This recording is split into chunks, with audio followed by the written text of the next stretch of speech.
Welcome to our channel. Today we how to install Shopify POS app on iPad, full guide step by step clearly.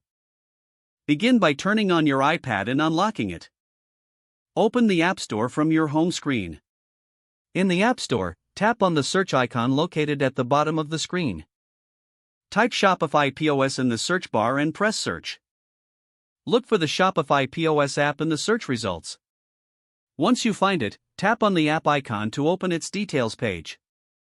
Check the app details to ensure it is the official Shopify POS app. Tap the Get button or the cloud icon with an arrow to download the app.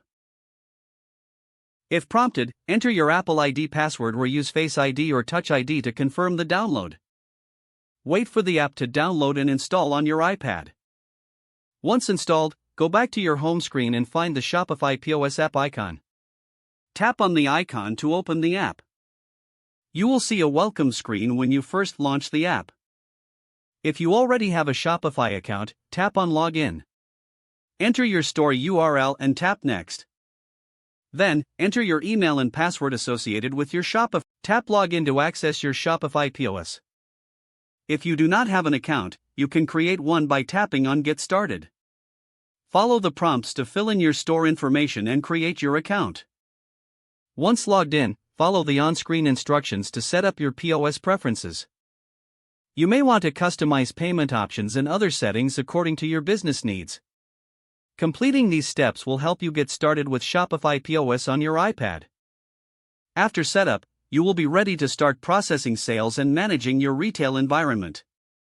If the page does not load, refresh the browser or try again in a private or incognito window.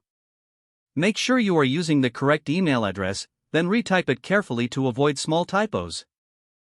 If your password is not accepted, use the reset option and create a new strong password you can remember. Check your spam folder for verification or security emails, then complete any requested confirmation steps.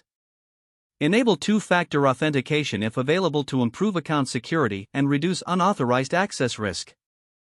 Don't forget to like this video and subscribe to our channel for more step-by-step tech guides.